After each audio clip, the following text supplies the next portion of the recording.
طيب بسم الله الرحمن الرحيم الحمد لله رب العالمين والصلاة والسلام على المبعوث رحمة للعالمين نبينا محمد وعلى آله وصحبه ومن تبعهم بإحسان إلى يوم الدين أما بعد ثم قال رحمه الله تعالى الثالث المنعقد.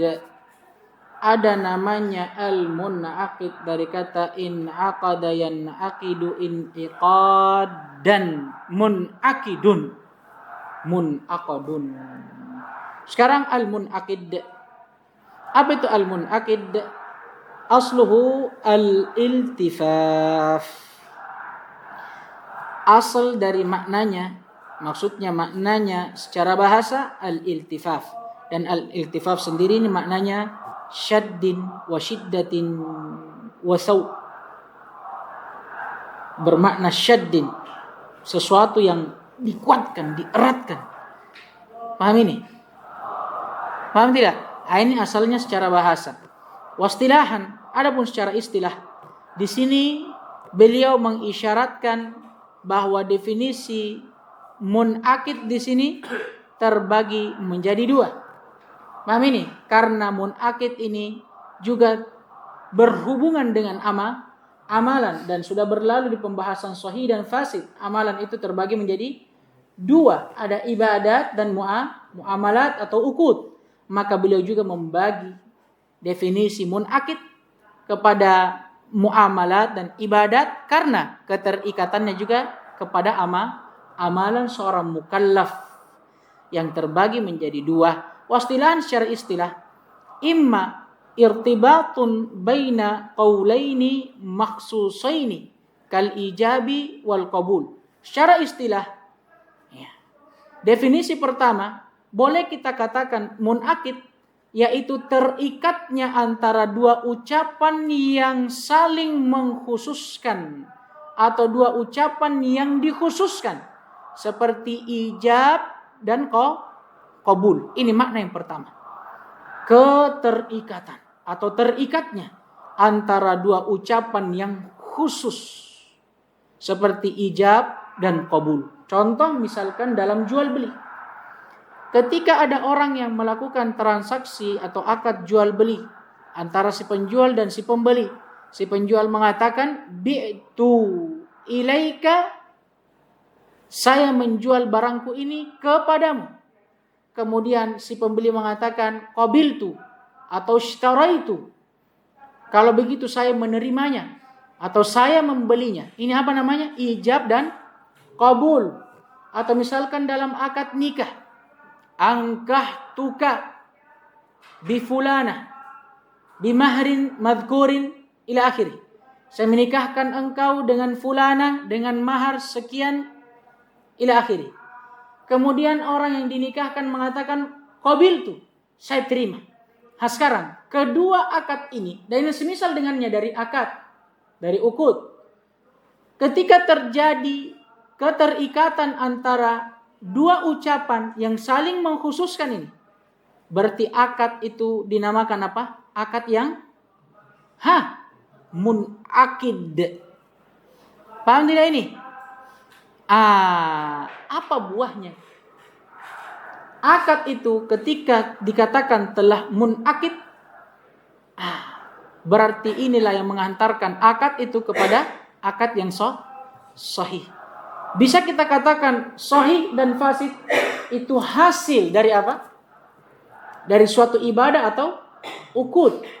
Adapun kalau mun'aqid ini awalnya. Paham tidak ini?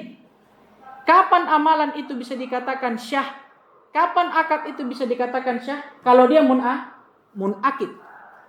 Apa bahasanya berarti mun'aqid ini kalau bahasa kita? Terlaksana, apa ya? Terpenuhi. Itu sama. Terlaksana, terpenuhi. Maka kapan suatu akad atau ibadah atau akad ya khususnya akad di sini dia terpenuhi, dia mun'aqid, dia terlaksana, maka tidak bisa dibatalkan. Paham tidak ini? Ini akan masuk nanti insyaallah taala. Ini kalau dia dalam akad. Adapun kalau dalam ibadah kata beliau awil luzum atau definisi kedua dari mun'aqid luzumnya sesuatu, tetapnya sesuatu dan wajibnya. Tidak bisa dirubah. Seperti apa? Kan iqadis salati wan nadri bidduhul. Seperti munakidnya salat seseorang dan nadarnya tatkala masuknya waktu. Paham ini? Maksudnya kalau salat, kapan salat dikatakan munakid terlaksana? Kalau masuk waktu. Begitu pula nadar. Ada orang nadar, ya Allah, kalau Engkau berikan aku kesembuhan, maka aku akan berpuasa. Paham ini? Ini nadar namanya, nadar puasa. Kapan nadar ini munakid terlaksana dan terpenuhi? Ketika masuk waktu. Ya kapan Allah berikan dia kesembuhan. Paham ini? Ini makna munakid dalam ibadah, yaitu ketika ibadah itu telah wajib, telah tetap. Maksudnya apa? Tidak bisa seseorang keluar darinya dan membatalkannya. Paham tidak ini? Ini maknanya munakid. Paham tidak makna munakid dulu? Belum. Munakid, kata beliau tadi apa? Kalau untuk akad, dia terikatnya antara dua ucapan. Seperti ijab dan qabul. Kapan terjadi ijab dan qabul? Ini tanda kalau akad tersebut telah munakid. Apa maksudnya munakid? Tidak bisa dibatalkan. Berarti apa definisinya? Terlaksana. Jadi sekarang ini bab tentang terlaksananya suatu amalan dan tidaknya. Paham tidak ini? Kalau akad dilihat dari apa? Tadi ijab dan qabulnya, keterikatan antara keduanya. Kalau dari ibadah dilihat dari apa? Luzumnya, tetapnya dan wajibnya itu ibadah. Kapan ibadah itu wajib? Ketika masuk waktu. Anggaplah sholat. Kapan sholat wajib? Ketika masuk waktu. Wajibnya sholat ketika masuk waktu. Ini dinamakan sholat yang munakid. Kapan orang mendirikannya? Bisa tidak dibatalkan? Tidak bisa. Kecuali ada udur. Sama jual beli tadi. Kapan sudah ada ijab dan qabul, berarti akadnya munakid. Tidak bisa dibatalkan. Tidak bisa dikembalikan uang dan barang jualannya. Kecuali kalau ada udur misalkan. Barangnya cacat atau yang semisal dengannya. Paham ini munakid? Ini bukan hampir sama. Dia itu mungkin terjadi istibah bagi antum terhadap sahih. Apa bedanya dengan sahih? Sahih itu asar, hasilnya. Kalau ini awalnya ini sesuatu. Paham tidak ini? Ini awal dari suatu ibadah atau muamalah. Paham tidak? Kalau sahih dan fasid itu asarnya, hasilnya nanti. Paham ini tidak? Ini maksudnya dua ucapan yang khusus. Maksus itu yang dikhususkan ya.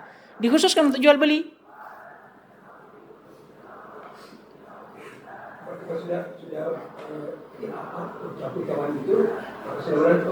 Sudah munakid ini, tidak bisa dibatalkan. Paham ini? Ketika akad itu tidak bisa dibatalkan, barulah akad itu dinamakan sahih. Paham tidak ini? Jadi munakidnya sesuatu atau tidaknya itu seperti awal dari suatu amalan. Paham tidak ini? Allahu Akbar. Sahih itu hukum asal. Apa lagi namanya? Asarnya, pengaruhnya, hasilnya itu ibadah. Paham ini? Kalau munakid itu ya sebelum itu ibadah. Kapan dikatakan ibadah itu munakid terlaksana? Apakah setelah atau sebelum? Sebelum. Kalau setelah dilakukan baru kita katakan apakah ibadahnya ini sahih atau tidak. Jamaah. Allahu Akbar. Urusannya dia mau urut atau tidak. Ya mungkin antum bisa bangkitkan beliau dari kuburnya. Antum tanya, afwan, bagusnya itu kemarin kita kasih duluan munakid, baru sahih. Ini pendekatan saja toh. Antum paham munakid ini? Berarti ini Munakidnya dulu. Kalau ibadah itu kita membedakan antara munakid dengan sahih karena mungkin istibah atau samar bagi antum.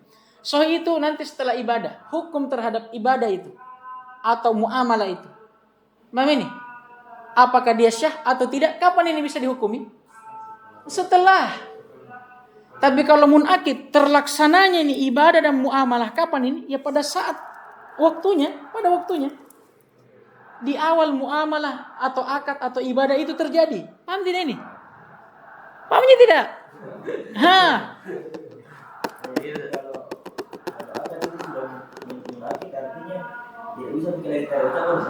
Iya, tidak bisa tarik ucapan. Iya, tidak bisa nih. Nanti setelah itu baru dibilang sahih. Kayak sholat begini. Intinya munakid itu apa di bahasanya? Bukan sudah terjadi. Iya. Jadi dia itu munakidnya sesuatu itu pada saat waktu pelaksanaannya sudah masuk. Itu namanya munakid di situ. Atau pada saat sesuatu telah terlaksana, sedang terlaksana munakid atau tidak. Di situ dilihat. Paham tidak ini? Berat ini, saudara. Hati-hati.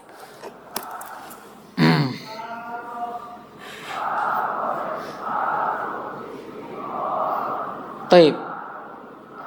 Ya sama seperti orang bilang mengatakan jual beli itu bisa munakid dengan ijab dan qabul. Namanya kan? Apa maksudnya kira-kira? Bisa terlaksana. Itu makanya saya bilang tadi terlaksana itu bahasanya munakid. Paham tidak ini? Nanti setelah amalan itu terlaksana baru kita bilang amalannya syah atau tidak. Paham ini? Jamaah. Iya tuh. Beda tuh. Kalau ibadah al-luzum, kapan ibadah itu wajib dilakukan? Masuk waktunya. Wajibnya ibadah dilakukan pada saat masuk waktunya. Ibadah ini dinamakan munakid. Syah atau tidaknya? Tunggu dulu. Beda itu masalah syah dengan tidaknya. Dilihat lagi ketentuannya. Beda gitu. Kan kalau syah itu dilihat dari keseluruhan ibadah. Kalau munakidnya dilihat dari awalnya itu ibadah. Kapan dia dikatakan munakid? Kalau ibadah, kalau dia sudah masuk ke dalam luzum. Kalau dia sudah masuk dalam pengwajibannya. Seperti sholat. Kapan dikatakan munakid? Kalau dia sudah luzum, lazim, wajib. Kapan itu? Kalau masuk waktunya. Nazar. Kapan dia munakid? Kalau sudah masuk waktunya. Kalau dia sudah luzum, kalau dia sudah wajib. Sama seperti tadi. Ya Allah, kalau saya sembuh ya Allah, puasa kayak ini. 1 tahun berturut-turut. Misalkan ini. Batu di Fahri. Sekarang, kapan nadar ini dikatakan munakid? Kata beliau biddukhul. Kalau sudah datang waktunya. Berarti, kalau dia diberikan kesehatan. Di situ baru masuk munakid. Masuk waktunya. Paham tidak ini? Kalau sahih dan fasid, dia melihat keseluruhan ibadah. Karena belum tentu orang yang melakukan ibadah yang munakid syah ibadahnya. Dilihat dulu. Ada orang sholat tepat pada waktunya. Orang nadar memenuhi nadarnya. Apakah kita bisa mengatakan ini sholatnya syah atau nadarnya syah? Beda. Dia ditinjau dari ibadah itu secara keseluruhan. Terpenuhi tidak syarat. Bari'at bihi dhimmah atau tidak? Saqata anhu talab atau tidak? Itu masalahnya. Itu bedanya. Munakid dan sah atau tidaknya. Paham tidak ini? Wal i'adah tuh ini. Biar buku juga tidak mau lanjut. Wa aslul luzumi ats-tsubut wal lazim. Dan asal dari kata al-luzum itu ats-tsubut wal lazim. Tetap dan yang lazim, yang harus. Paham ini? Wa aslul luzumi ats-tsubut wal lazim. Sekarang definisinya. Apa itu al-luzum? Yang beliau katakan bermakna tsubut dan lazim. Ma yamtani'u ala ahadil muta'aqidaini faskhahu. bimufradihi. Masya Allah. Sekarang beliau akan masuk ke dalam pembahasan akad lebih khususnya. Terhasilkan dari pembahasan munakid dan ghairu munakid, ada namanya lazim dan jaiz. Dan pembahasan lazim dan jaiz ini wallahu ta'ala alam pada pembahasan muamalah. Bercabang dari munakid dan tidaknya suatu muamalah dan akad tadi, ada namanya akad yang lazim dan ada namanya akad yang jaiz. Akad yang lazim, dia adalah akad yang salah seorang dari dua yang melakukan akad itu tidak bisa lagi membatalkan akad bimufradihi dari satu pihak. Contoh jual beli, si penjual dan si pembeli. Si penjual mengatakan bi'tu dan pembeli mengatakan qabiltu. Saya jual barangku ke kita dan pembeli mengatakan kalau begitu ku beli barang tak. Paham ini? Ini kata beliau akad yang lazim. Kenapa? Karena apabila sudah terjadi akad, munakid itu akad tidak bisa dibatalkan. Tidak bisa orang pembeli mengatakan tidak jadi deh. Tidak kubutuhkan je. Atau penjual mengatakan tidak jadi ku jual barangku, ternyata mau ku pakai. Tidak bisa, sudah terjadi akad. Paham ini? Maka ketika akad itu sudah munakid dan akadnya berupa akad yang lazim, paham ini? Boleh tidak dibatalkan? Tidak boleh. Berbeda dengan al-jaiz, kata beliau, wal jaiz ma la yamtani, ay ma la yamtani'u ala ahadil muta'aqidaini fashahu bimufradihi. Itu kelengkapannya. Kalau jaiz lawannya lazim. Kalau akad yang lazim tadi, dia akad yang tidak bisa dibatalkan lagi oleh salah seorang dari dua orang yang berakad. Tidak bisa dibatalkan dari satu sisi. Imma dari sisi penjual atau dari sisi pembeli kalau akadnya jual beli. Atau dari sisi mempelai, ya kan? Dan sisi yang menikahkan kalau akadnya pernikahan dan yang semisal dengannya. Itu kalau akadnya lazim. Kapan munakid tidak bisa dibatal? Kalau bentuknya jaiz, ini lawan dari al-lazim. Karena akad yang jaiz itu tidak ada yang menghalangi, atau dalam kata lain boleh bagi setiap yang melakukan akad untuk membatalkan akad tersebut walaupun dari satu sisi. Dicontohkan oleh para ulama dengan akad wakalah, perwakilan. Baik itu dalam jual beli atau yang semisal dengannya. Ada orang yang mewakilkan orang lain untuk membelikan untuknya sesuatu. Paham ini? Contoh kita sekarang. Antara kita dengan Gojek, Grab, misalkan Maxim. Ini apa namanya? Wakalah. Kita wakilkan si Grab, si Maxim, si Gojek untuk apa? Membelikan kita barang. Amin. Atau kurir lah. Contohnya, Fulan misalkan, Fahri mewakilkan ke kurir. Wakilnya. Untuk mewakili dia membelikan barang kepada si penjual, Fulan misalkan. Sekarang akadnya Fahri dengan si kurir. Apa namanya ini? Akad lazim atau jaiz? Jaiz. Kenapa dikatakan jaiz? Karena boleh untuk salah satu yang melakukan akad ini untuk membatalkannya dari satu sisi. Boleh bagi Fahri mengatakan, tabe pak, ku cancel ki. Nggak ada ternyata tunaiku. Nggak ada uangku. Bertetale kami belanjain. Nggak ada uangnya, suruh kurir. Atau misalnya kurir. Bilang, mohon maaf pak, hujan deras. Nggak ada jas hujanku ini. Ku batalkan ini. Boleh nggak? Boleh. Dalam hak wakalah. Paham tidak ini? Ini namanya jaiz. Walaupun telah munakid akadnya. Paham tidak ini? Si wakil atau apa namanya? Yang diwakili misalkan. Sudah berakad dengan si wakil. Untuk mewakilinya dalam membelikan sesuatu untuknya. Walaupun sudah munakid ini akad. Boleh tidak dibatalkan? Boleh karena bentuk akadnya apa? Jaiz. Kemudian kata beliau wal hasan. Sekarang pembahasan baru.